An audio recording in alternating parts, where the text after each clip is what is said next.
Late in 2024, Peter Thiel started using a word most people expect to hear in church, not in a tech policy talk.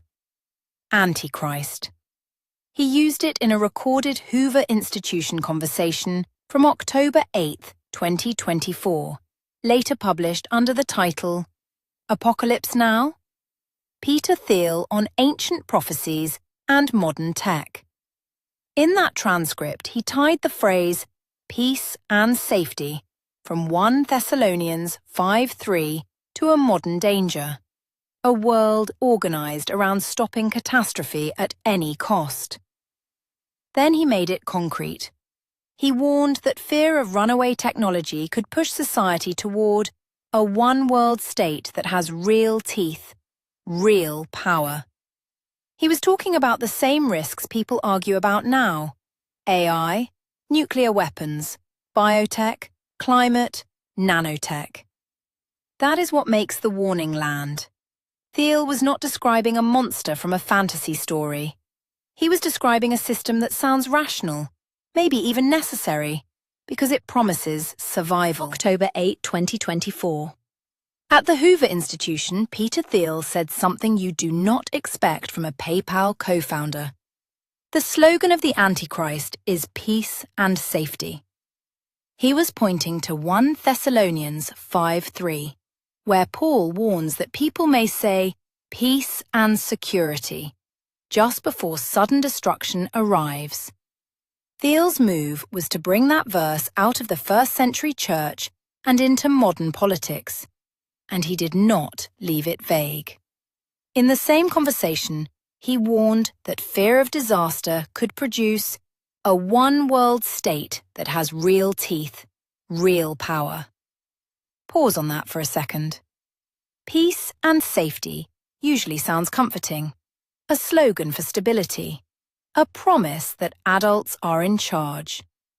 Thiel's point is that the same words can also sell something much bigger: emergency powers, stronger policing, tighter coordination, maybe even global authority. The phrase stays soft.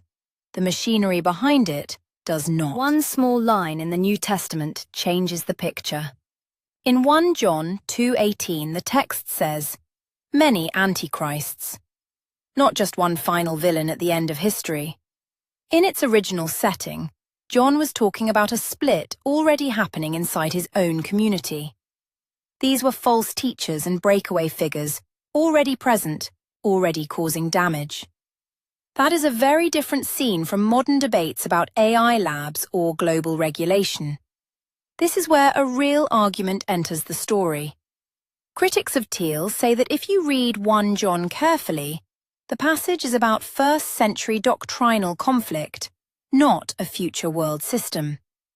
On that point, academic scholars have a strong case. Still, the verse does one important thing. It shows that Antichrist can be plural and recurring. Thiel takes that opening and stretches it far beyond John's context, turning a warning about false teachers into a warning about systems of power. In Tyler Cohen's 2024 interview, published as Peter Thiel on Political Theology, Thiel did not sound like a preacher. He sounded like someone counting hazards. He listed them one by one: nuclear weapons, climate change, biotech, nanotech, killer robots, the AI that's going to turn everyone into a paperclip or whatever. It is a strange list, almost uneven on purpose. Some threats are old and obvious, others sound like science fiction. Then he added one more. One other existential risk is a one-world totalitarian government. He said he found that possibility at least as scary as the others. That changes the mood. We are not just talking about dangerous machines. We are talking about the kind of politics built to control dangerous machines. For Thiel, the question is not only whether technology can spiral out of control, it is whether the response, global rules, global policing, global compute governance, could harden into something no one can escape. The Hoover series gave Thiel room to build the argument slowly. Part 1 was published on November 18, 2024. Part 2 followed on December 6, from the same October 8 recording. In those talks, he said, "There is a lot in this runaway science technology that's pushing us towards something like Armageddon." Then came the line that shows the trap he sees. "The Christian intuition I have is, I don't want Antichrist. I don't want Armageddon." That is not a dramatic flourish. It is the structure of the whole argument. On one side is collapse. On the other is an all-powerful response. The next unresolved piece is the strange term from 2 Thessalonians 2, the katechon, or restrainer. In Christian political thought, it can mean the force that holds back chaos for a time. Thiel treats it that way too, but with a warning. A restraint that begins as temporary protection can slowly become permanent command. Here the script has to slow down, because this is where the pushback gets serious. Academic Bible scholars usually do not read these passages the way Thiel does. In 1 Thessalonians 5:3, Paul is commonly read as warning about false security, not predicting modern agencies or global policy. In Revelation 13, the beast is usually tied to Roman imperial power and emperor worship in the 1st century. And in 2 Thessalonians 2, the restrainer is famous for being unclear. Scholars often say Paul leaves it deliberately mysterious. So critics argue that Thiel is not explaining what these texts originally meant. He is repurposing them. That does not make his project meaningless. It just locates it correctly. This is political theology, not strict exegesis. He is asking whether ancient patterns, false peace, lawlessness, empire, restraint, can show up again in modern forms of centralized power. Then Thiel made his sharpest historical claim. In the Cowan interview, he said, "I would identify communism as the ideology of the Antichrist in the 20th century." That line does more than shock. It connects his biblical language to a specific period: the Cold War, the Soviet bloc, anti-communist politics, and the fear of a single system swallowing rival powers.